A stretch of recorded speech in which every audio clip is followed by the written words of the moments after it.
We don't always get what we're expecting. There's something fishy with that sushi you're eating. There might be horse meat in your Swedish balls, and we're probably hours away from discovering a new E. coli outbreak in our produce. Since the whole horse meat scandal broke out, Europe's been trying to figure out just how deep the meat goes. However, Burger King has dropped some burgers from an Irish firm that they source food from because it's linked to horse meat. What's that, Wilbur?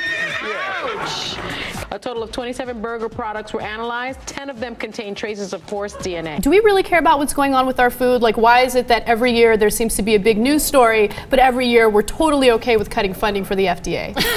Well, that's a whole mouthful right there. Yeah. Yeah, I think that we do actually care what's in our food, and when consumers are informed about what's in their food, then they can actually make better choices. So, you know, there's a couple of issues at work here. One of them is the globalization of the food supply chain and applying industrial tactics to it. You know, so what we have with this long global supply chain that was really exposed with the IKEA meatball and the horse meat scandal overall, but specifically with IKEA meatballs. You know, here's IKEA trying to put the global supply chain of, you know, the lowest cost they can possibly get from any supplier around the world. You know, they're trying to apply what they do to furniture to food. I mean, it seems that so far they've really had a difficult time determining how exactly the horse meat got into the supply chain, and no one has really wanted to own up to it. You know, when this was bouncing around a couple weeks ago, and it was an issue between a place that made burgers in Ireland, and when Burger King got into trouble because they had horse meat in their burgers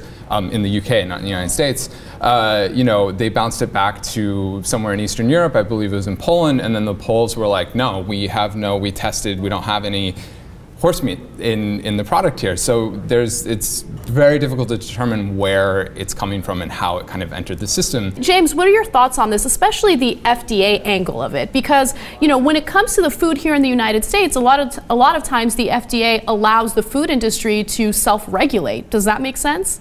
Well, we should be honest that, you know, by and large, these large food systems that generate so much fast food that people eat so often do a pretty good job of keeping contaminants out of the food. People aren't dropping like flies every time they go to Burger King or McDonald's, so credit where it's due. However, when you have a system this large, and you see this whether it's big food or big business or big government, even if the system's really good at producing the desired result most of the time, when there's an undesirable result, it can really be catastrophic. Every few months, you get a news story about something that is contaminated with E. coli or salmonella. Now, a recent incident occurred with the peanut butter that Trader Joe's was selling. And if you are eating peanut butter from grocery store chain Trader Joe's with your breakfast, you should check the label. The chain is recalling its creamy salted Valencia peanut butter, which has been linked to 29 salmonella illnesses. And it's kind of incredible with that story because the FDA went into the processing plant to figure out, you know, what's going on. Are they following the rules? And they found out that there were some serious issues. For instance, they didn't even have a sink nearby so they can wash their hands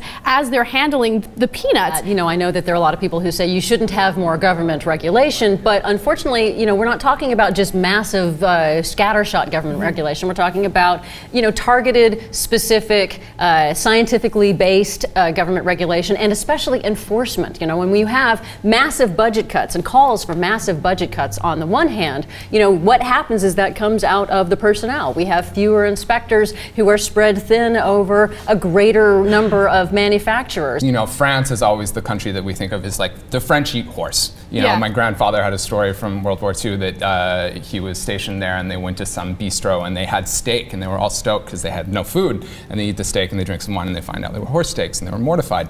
But so the interesting is that the French are furious about this, and it doesn't have anything to do with eating horse or not eating horse. And you know, a lot of people that are vegetarian, they're like, well, an animal is an animal, and you kill an animal, you kill an animal, it's the same thing.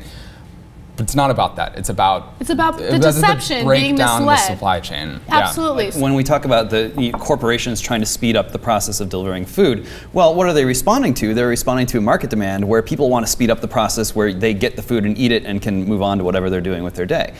So, you know, no matter how much regulation there is, no matter what's going into the food, the consumer still has to bear at least some responsibility, I think, to slow things down a little bit and consider what it is they're really eating.